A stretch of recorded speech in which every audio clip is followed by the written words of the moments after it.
It's not even a tune. I just love coffee so much. Hey, what's up? I'm Allie and welcome back to my channel. Today I'm going to be doing a Tag Tuesday, a totally random Tag Tuesday. So I'm doing a tag for you guys.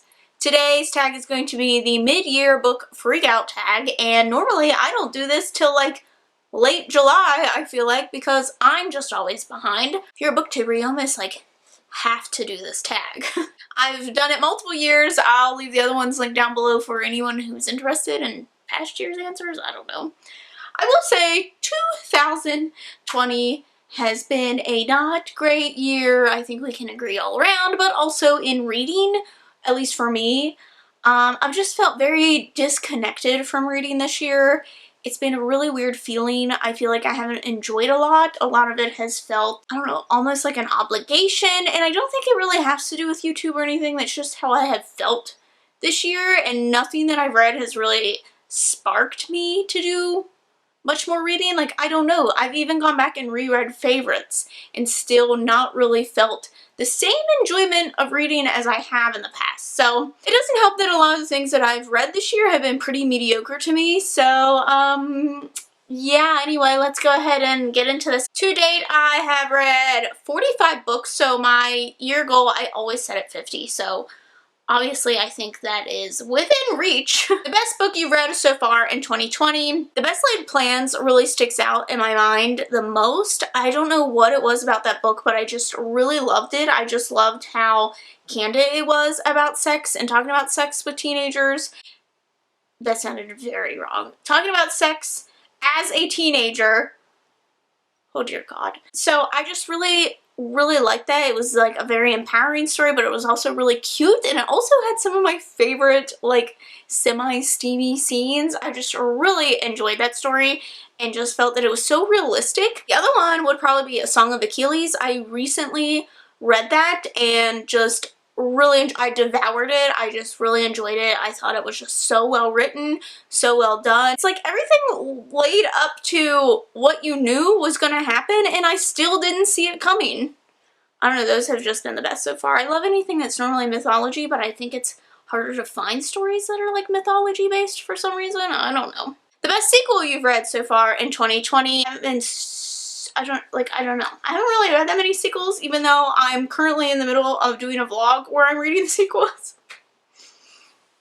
But Dark Days Deceit is definitely my favorite. I've given that like whole series 5 stars. So good. 1800s Demon Hunters. I don't know how many times I gotta say it, so everyone gets on board here. Number 3 is a new release you haven't read yet, but want to. So I have several. Ruthless Gods I haven't got to, and which is super terrible because I had an e-arc of it for like months. And I honestly thought it came out much later in the year than it did, so that's why I was kind of just putting it off. And now that it's out, now I'm just waiting to get a physical copy. Yeah, I haven't really wanted to order one. I was kind of waiting to go into a store and get one. But we will see, just because I want to tab that up because my first one is tabbed. We have the Southern Book Club's Guide to Slaying Vampires. This has just been hyped everywhere. Oh my God. Seriously. Why? Why do you hate me?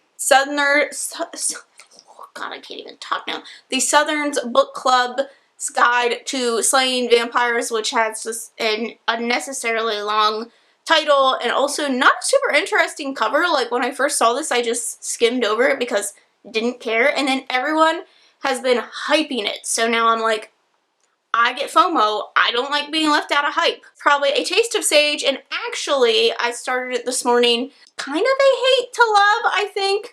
And it's based in a kitchen, and there's actually recipes in it. And I really like romance in the summertime, so number 4 is most anticipated release for the second half of the year. The biggest one for me is A Year of the Witching, and I think that actually comes out in July, so not that long to wait. I honestly never know of anything coming out later in the year just because I feel like all of the like spring releases are really hyped, and then we just don't really know about anything the second half of the year, and then I never think to look into it the second half of the year, so I don't know until they're normally out. So I haven't really looked into too much, but Year of the Witching has been, like, I've had my eye on that for some time. One that I came across, Vampires Never Get Old, and this is a collection of stories about vampires, so naturally sign me the hell up. I want.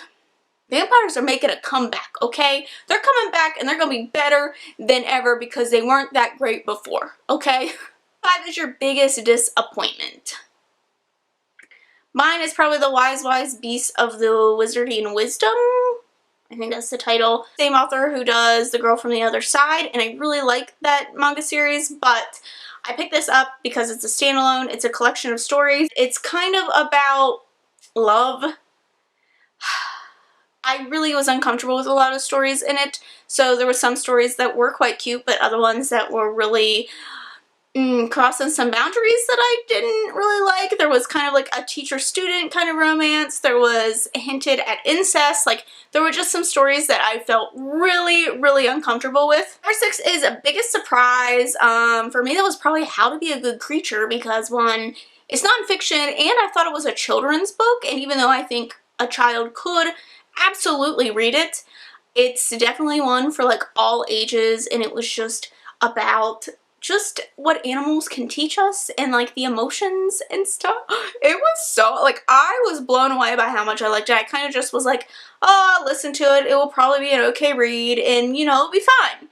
I just loved it. It was so good. Number 7 is your favorite new author, so debut or new to you. Some that are debut, so Cameron Lund, oh my god, Cameron Lund, who did The Best Laid Plans. I am very eager to see more from her in the future. Elizabeth Thomas, who did Catherine House. Very interested to see what else she publishes, because Catherine House, still thinking about Catherine House. It's been like 2 months, still blowing my mind. So definitely eager to see more of just that really interesting, dark type stuff. And then Madeline Miller. So I'd read Circe before, and I was very hesitant to pick up Song of Achilles just because Circe was a little more dense than Song of Achilles is, so I wasn't too sure if I would enjoy it, but I definitely liked it. I think more. So, and her writing, that just solidified that I really enjoy her writing and would consider her probably a favorite and probably an auto buy from now on. Newest fictional crush. So I don't know if I've just outgrown fictional crushes. Like, I don't know, like, I really don't know how to explain it. I'm very much into shipping and OTPs and things like that, but when it comes to like saying someone is someone I have a crush on kind of deal, I don't know, like, it just, I don't know if I just haven't felt that way about any characters, or if I just don't care enough about the characters anymore. I don't know. It's been a really long time since I've had like a fictional crush. I guess this, if it would be anyone, one that I was like, I'm intrigued by, the merman from House of Earth and Blood, Crescent City, whatever the hell you want to call it. The merman from that, we only get him for like 3 whole pages max, but I need to know more about this merman, okay? I need to know more. Never did I think that I'd be interested in a merman before. But newest favorite character, honestly, the one that I just really liked, that I know might be an unpopular opinion because there were many people who do not like this character, and that's probably Alex from Ninth House. So then we have a book that made you cry. I think I've mostly avoided any deeper kind of books this year because this year has been stressful enough as is. I don't need anything else to make me cry this year.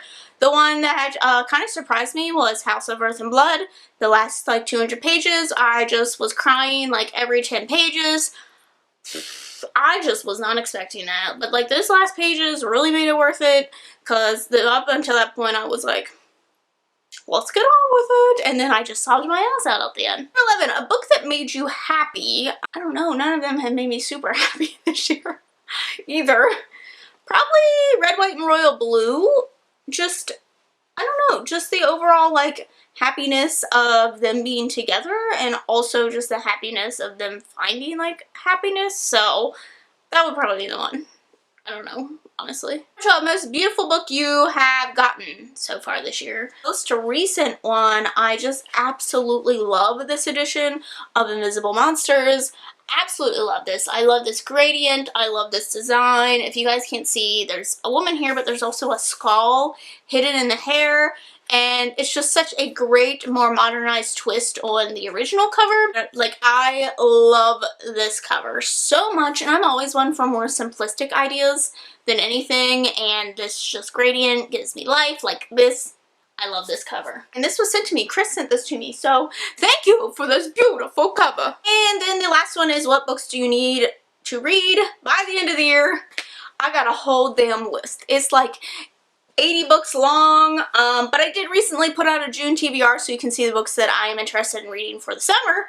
Honestly, I don't know. I'm such a mood reader and everything changes like day to day, week to week. I never know until I'm in that moment, so I really don't have an answer for any of you.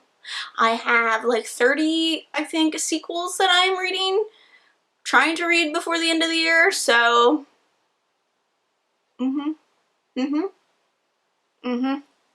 there's that. Anyway, that is the mid-year book freakout tag. I hope that you guys have liked this video. Don't forget to subscribe to see future videos from me. Thanks for watching. I'll see you next one. Bye!